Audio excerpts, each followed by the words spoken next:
Hello friends, concept class की इस नई वीडियो में आप लोगों का स्वागत है। आज हम लोग इकोनॉमिक्स का एक topic circular flow of income, आय का चक्रीय प्रवाह पढ़ेंगे। तो किसी भी इकोनॉमी में जो पैसा होता है वो हमेशा सर्कुलेट होता रहता है।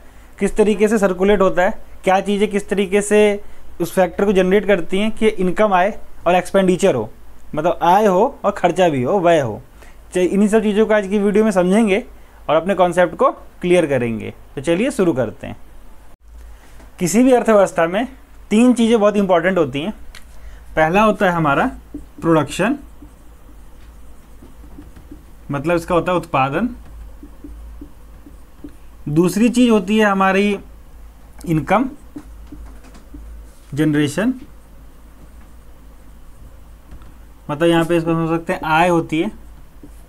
तीसरी चीज़ होती है आपका एक्सपेंडिचर। एक्सपेंडिचर का मतलब होता है खर्च, या इसको हम लोग व्यय भी बोल सकते हैं। तो किसी भी अर्थव्यवस्था में ये तीनों चीज़ें उस अर्थव्यवस्था की बिल्कुल लाइफलाइन होती है। इनके बिना कोई भी इकोनॉमी, कोई भी अर्थव्यवस्था नहीं हो सकती है। कोई भी चीज़ का प्रोडक्शन होगा, किसी भी गुड्स एंड सर्विसेज का प्रोडक्शन होगा तो उससे इनकम जनरेट होगी, और जो इनकम जनरेट होगी, जो भी लोगों के पास पैसा आएगा उस पैसे को लोग खर्च करेंगे। और इसी तरीके से इनकम जनरेट होगी, पैसा खर्चा होगा, और प्रोडक्शन मतलब जो उत्पादन होगा उसको लोग खरीदेंगे। यही पूरा का पूरा चक्र चलता रहता है। इसी को हम लोग बोलते हैं आय का चक्रीय प्रवाह, सर्कुलर फ्लो ऑफ इनकम। तो इसमें बहुत सारी चीज़ें होती हैं जिसको हम एक एक करके समझेंगे। तीनों स्टेप, जो तीनों चीज़ें होती हैं उनके अंदर काफ़ी सारी चीज़ें आती हैं जिनको हम एक एक करके समझेंगे। तो कैसे कैसे होता है एक एक करके समझते हैं। सबसे पहला जो स्टेप होता है वो होता है हमारा प्रोडक्शन।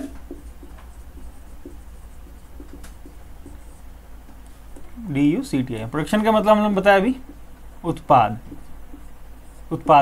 तो उत्पादन किसी भी चीज़ का होगा तो उससे इनकम जनरेट होगी। तो उत्पादन करने के लिए हम लोगों को कुछ चीज़ें चाहिए होती हैं, कुछ फैक्टर्स की ज़रूरत होती है। उन फैक्टर्स में हम लोग क्या क्या चीज़ें करते हैं। सबसे पहला हम लोगों को लैंड चाहिए, फिर एक लेबर चाहिए, फिर कैपिटल चाहिए, और एक एंटरप्रेन्योरशिप चाहिए।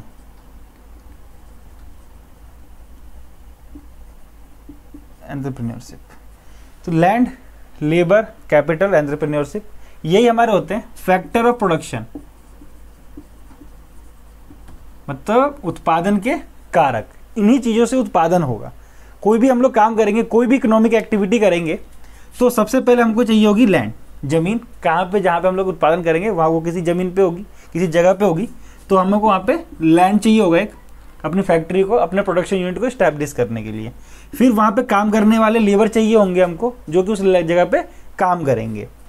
तो यहाँ पे मान लीजिए ये लेबर है हमारी। फिर कैपिटल। अब कोई भी हम लोग जो लैंड होगी उसको खरीदने के लिए, या वहाँ पे मशीनरी इस्टेब्लिश करने के लिए, या रॉ मटेरियल खरीदने के लिए, कच्चा माल खरीदने के लिए हम लोगों को कैपिटल की जरूरत पड़ेगी, मतलब कुछ पूंजी की जरूरत पड़ेगी।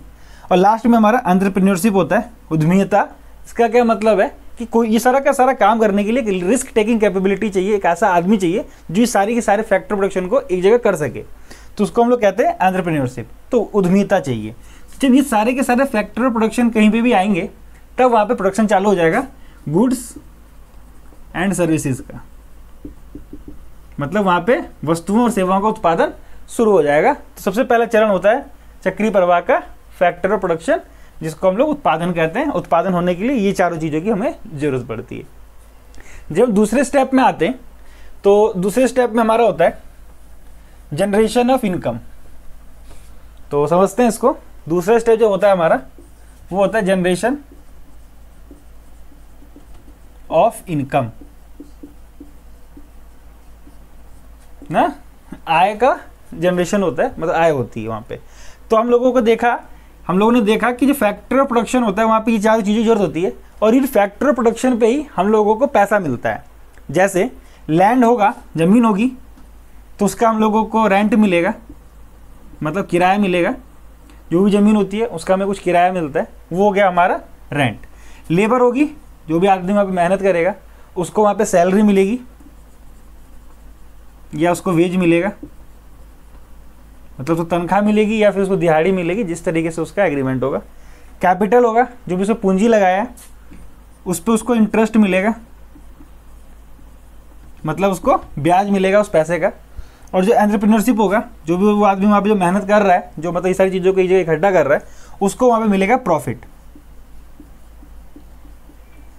ठीक है, तो इस तरीके से इनकम जनरेट होगी इन सारे फैक्टर ऑफ प्रोडक्शन को पे ऊपर।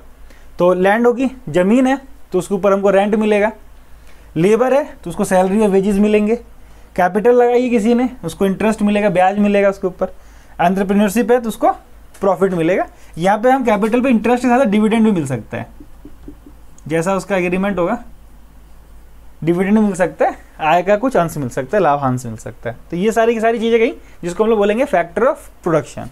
अब इसके बाद से जो थर्ड चीज़ आती है, जनरेशन ऑफ इनकम के बाद जो थर्ड चीज़ आती है एक्सपेंडिचर। एक्सपेंडिचर का मतलब होगा आपका खर्च, या तो कह सकते हैं व्यय। अब हम लोगों ने इन सारी चीज़ों के से ये सारे के सारे उसको पैसा मिलेगा किसी भी एक आदमी को, और उसके बाद वो क्या करेगा, खर्च करेगा। तो जब यहाँ पे मान लीजिए किसी ने ज़मीन खरीदी और उसको पैसा मिला, अब जब प्रोडक्शन हुआ, प्रोडक्शन यहाँ पे हम लोगों ने देखा कि यहाँ पे प्रोडक्शन हो चुका है।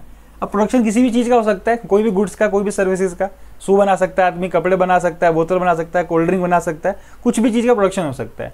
उस प्रोडक्शन करने पे कुछ पैसा मिलता है, जो कंपनी बेचेगी उसको, और जब बेचा जाएगा तो जो आदमी को जो पैसा मिल रहा है उस पैसे से वो आदमी प्रोडक्ट खरीदेगा। मैं एक बार फिर बताता हूँ, जो भी चीज़ें होंगी, जो भी प्रोडक्शन होगा, उससे आदमी को पैसा मिलेगा। जो भी यहाँ पे वो अपनी सर्विसेज दे रहा है, उस सर्विसेज के जो पैसा उसको मिलेगा, उससे वो आदमी वही सर्विसेज खरीदेगा जो कि उसने बनाई है, या और किसी फैक्ट्री प्रोडक्शन के द्वारा कहीं से उसको मिलके बन रही है। तो उन जो होगा उसी को हम लोग बोलेंगे क्या, एक्सपेंडिचर, यानी कि उसका खर्चा बोलेंगे।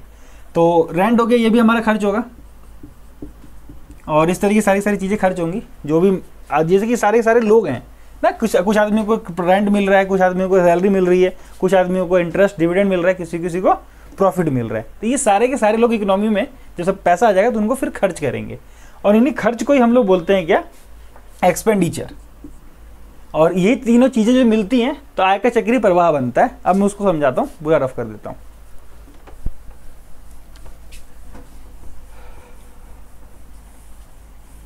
तो हम लोगों ने अभी तक देख लिया कि तीनों जो स्टेप थे वो कैसे कैसे थे। अब इन सब चीज़ों के बीच में रिलेशन देखते हैं। तो देख लीजिए, जैसे कि हाउस होल्ड है, मतलब एक घर है, और ये आपका कोई फैक्ट्री है, ये कोई कारखाना है जहाँ पे काम होता है ना, फैक्ट्री है, कोई कंपनी है, कोई फर्म है। तो हाउस होल्ड इस फैक्ट्री को बहुत सारी चीज़ें देगा, जैसे मैंने आपको बताया था, लैंड देगा, लेबर देगा, कैपिटल देगा, और इसी हाउस होल्ड का कोई आदमी होगा जो कि वहाँ पे एंटरप्रेन्योरशिप करेगा, उद्यमिता करेगा। ये सारी की सारी हाउस होल्ड से फैक्ट्री को मिल रही होंगी, फर्म को मिल रही होंगी चीज़ें। अब ये जो फैक्ट्री है, यहाँ पे उत्पादन हो रहा है, यहाँ पे प्रोडक्शन हो रहा है। इस प्रोडक्शन के बदले ये फैक्ट्री भी इन हाउस होल्ड को कुछ कुछ चीज़ें देंगी। तो हाउस होल्ड ने अगर लैंड दी है तो उस पर फैक्ट्री क्या करेगी, रेंट देगी। लेबर है तो उनको सैलरी देगी। कैपिटल है तो आप उसको इंटरेस्ट मिलेगा, और एंटरप्रेन्योरशिप है तो उसको मिलेगा प्रॉफिट। ये चार चीज़ें हैं, फैक्टर ऑफ प्रोडक्शन, और उस पर आपको फैक्टर ऑफ इनकम, ये सारी इनको इनकम मिलेंगी। तो हाउस होल्ड को ये मिलेगा।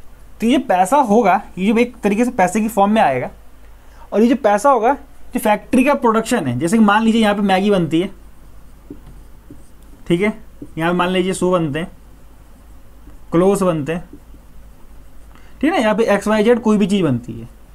तो इन सारी चीज़ों को बनाने में ये सारी चीज़ें होंगी जिसका फैक्ट्री पेमेंट करेगी, कैश देगी, पैसा देगी, और इन पैसों को फिर से जो हाउस होल्ड है वो खर्च करेगा यहाँ पर इन सारी चीज़ों को खरीदने के लिए, ठीक है। तो अब हाउस होल्ड को क्या मिला यहाँ पे, पेमेंट, अलग अलग फॉर्म में पेमेंट मिली है। और यहाँ पे जो हाउस होल्ड ने फिर से क्या किया, एक्सपेंडिचर किया। तो इस तरीके से जो पैसा है फ्लो में घूमता रहेगा। ये फैक्ट्री पेमेंट करेगी, लोग उसको खर्च करके सामान खरीदेंगे, फिर से पैसा यहाँ पे आ जाएगा, फिर से फैक्ट्री पेमेंट करेगी लोगों को, फिर से लोग सामान खरीदेंगे और फिर से पैसा फैक्ट्री के पास आ जाएगा, फिर लोगों के पास आएगा इस वजह से, और लोग खर्च करेंगे, जब प्रोडक्ट खरीदेंगे तो इस तरीके से जो हाउस होल्ड का पैसा फिर से फैक्ट्री के पास चला जाएगा। तो ये पूरा का पूरा आय का चक्री प्रवाह था। तो चक्री प्रवाह चल रहा है, देखिए फैक्ट्री के पास पैसा जा रहा है, फैक्ट्री से फिर हाउस होल्ड के पास आ रहा है, फिर फैक्ट्री के पास जा रहा है, फिर हाउस होल्ड के पास आ रहा है। तो ये पूरा का पूरा हमने पढ़ा अभी सर्कुलर फ्लो ऑफ इनकम। ये जो पूरा का पूरा जो लॉ है ये एक बहुत ही बेसिक चीज़ पे काम करता है। इसका मानना ये होता है, इसमें जो अजम्पशन होती है कि जो इकोनॉमी होती है उसमें सिर्फ दो ही फैक्टर होते हैं, दो ही चीज़ें होती हैं। एक हो गया आपका हाउस होल्ड, सिर्फ घर होगा, घर के लोग होंगे, और एक फैक्ट्री, और कोई थर्ड फैक्टर को कंसीडर नहीं किया जाता है, जैसे गवर्नमेंट, एक्सटर्नल फैक्टर या और कोई चीज़ होती है। उन चीज़ों को इस एजम्पशन, इस जो सर्कुलर फ्लो इकोनॉमी का जो थ्योरी है इसमें इसको एजम्पशन में माना नहीं जाता है। तो इस तरीके से था ये पूरा का पूरा आय का चक्रीय प्रवाह, जिसको हम लोगों ने पूरा समझा। अगर आप लोगों को इसमें कोई डाउट होगा, कुछ भी चीज़ समझ में नहीं आ रही होगी तो कमेंट कर दीजिएगा, और वीडियो को एक बार और करके देख लेंगे। तो ईजी सा टॉपिक है जिसको हम लोग आराम से समझ सकते हैं। इससे हम लोग जो समझेंगे कि किस तरीके से इनकम जनरेट हो रही है ना, इससे पूरा नेशनल इनकम को भी निकाला जा सकता है कि किस तरीके से फ्लो हो रहा है। जितना प्रोडक्शन होगा उतनी ही इनकम होगी, ये आपको ख्याल रखना है कि जितना आपका प्रोडक्शन होगा उतनी ही आपकी इनकम होगी, क्योंकि इनकम का जो भी पैसा होगा वो लैंड, लेबर, कैपिटल, एंटरप्रेन्योरशिप के फॉर्म में रेंट, सैलरी, इंटरेस्ट और प्रॉफिट बन जाएगा, और उतनी ही चीज़ें आपको मिलेंगी। ठीक है, तो ये था प्रोडक्शन इक्वल टू इनकम। जितनी प्रोडक्शन होगी इकोनॉमी में उतना ही इनकम होगा, जिससे हम देश का पूरा कैलकुलेशन कर सकते हैं कि कितना चीज़ें बनाई जा रही है फैक्टर ऑफ प्रोडक्शन के ऊपर जो पेमेंट मिल रही है हम लोगों को। तो ये पूरी वीडियो मैंने आपको बता दिया है किस तरीके से क्या क्या चीज़ें थी। अगर आपको कुछ डाउट निकले कमेंट करिएगा, वीडियो को लाइक करिए, समझ में आया होगा तो आपको, और सब्सक्राइब करिएगा चैनल को। पढ़ते रहिए, खुश रहिए, स्वस्थ रहिए। जय हिंद।